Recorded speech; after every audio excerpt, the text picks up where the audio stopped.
Malia dormait, épuisée de la journée. Elle était couchée sur son lit, et un homme, habillé en noir, avec une capuche, la regardait. Cet homme était juste devant elle, et regardait Malia. Pendant un instant, elle n'a pas su ce qui se passait.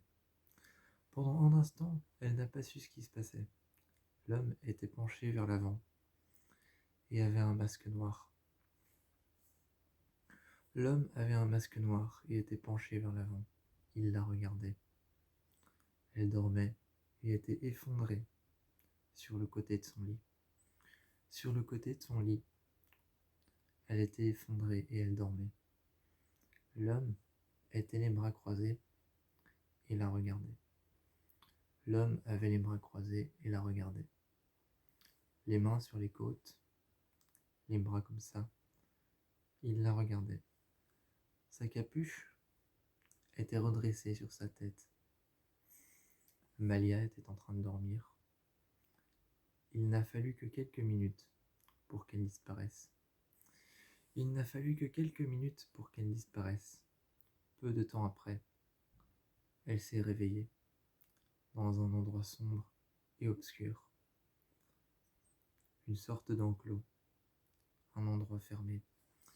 Une maison abandonnée, une sorte d'enclos dans laquelle elle s'est réveillée. Il n'y avait rien, mis à part une vieille armoire fermée et abandonnée sur le côté.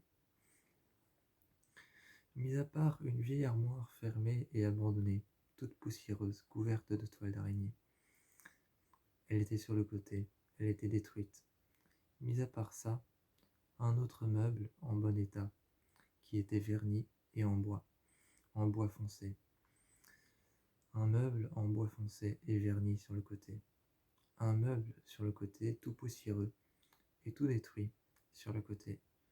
De l'autre côté, elle était sur une chaise, accrochée au poignet.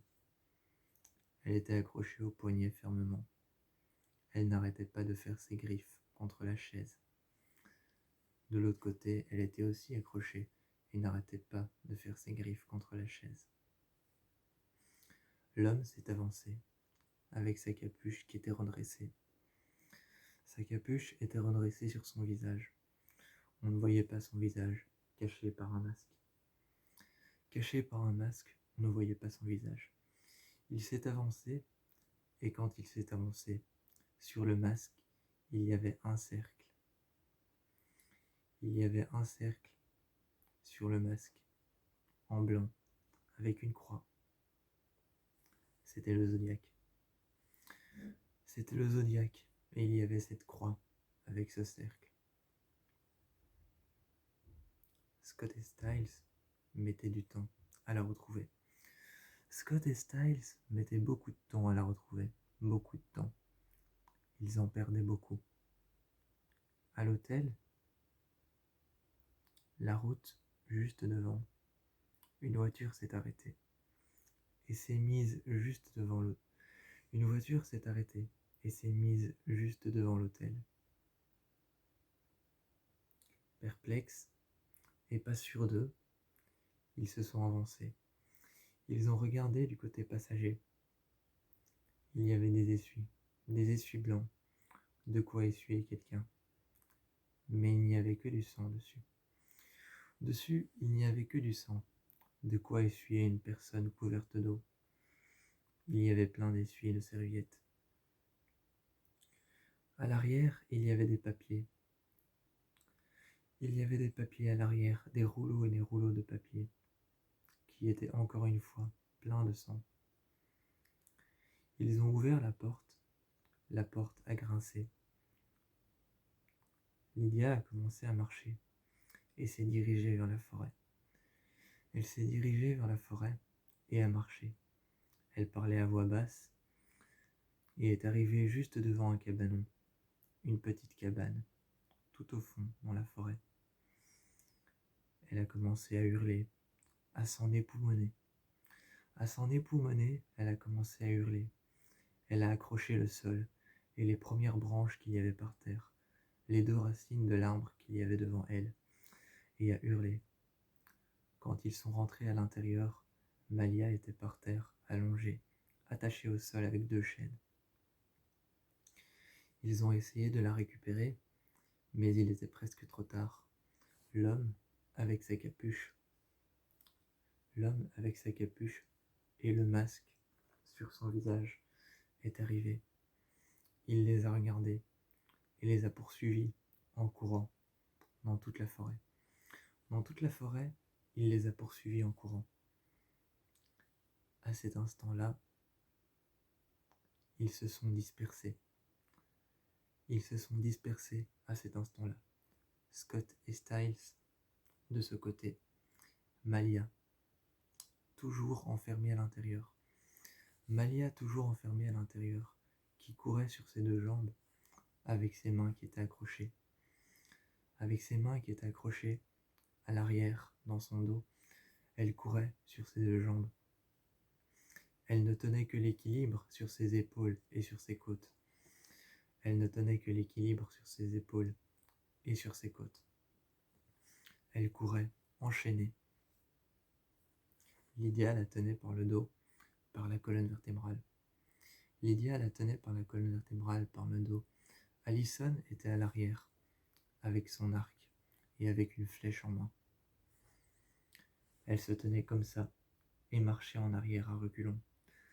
L'homme était en train d'avancer, très calmement. L'homme était en train d'avancer, très calmement, sûr de lui. Sûr de lui, il avançait très calmement. On pouvait entendre, pas à pas, chaque pas qu'il faisait, chaque brindille, chaque branche qu'il brisait, chaque brindille sur lesquelles il marchait, chaque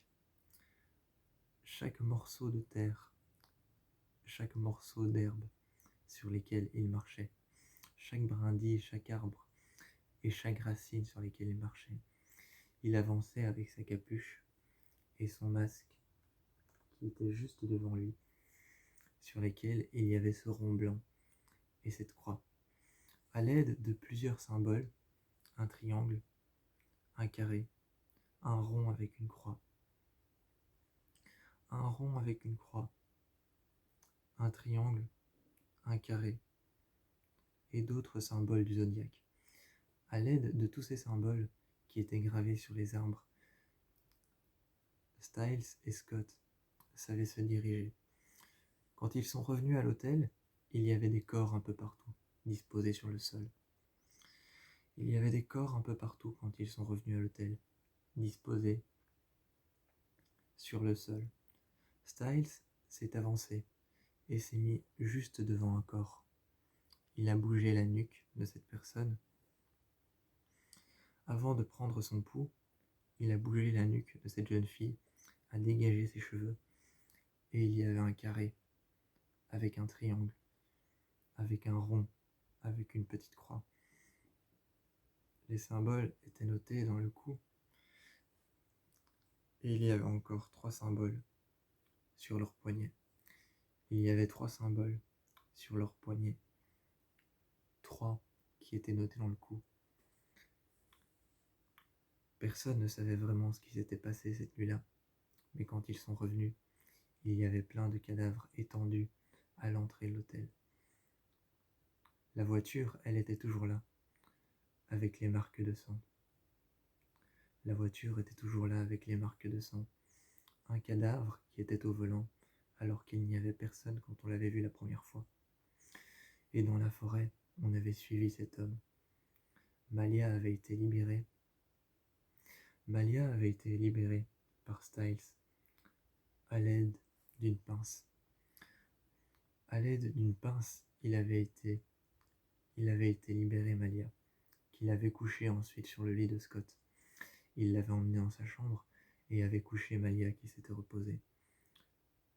Son ventre, ses côtes étaient en train de respirer tellement fort qu'on pouvait les voir s'ouvrir et se fermer, s'étirer, s'ouvrir et se fermer. Et elle respirait très fort, on pouvait entendre sa respiration. Mais on venait de la libérer de ses chaînes avec une pince. Cette nuit-là, personne n'a vraiment compris ce qui se passait. Pas même Styles n'a compris ce qui se passait. pas même Scott, pas même Lydia qui n'a pas vraiment eu de vision. Lydia n'avait eu qu'une vision, c'était celle de voir Malia en danger et de voir un homme habillé en noir, avec une capuche juste au-dessus de la tête.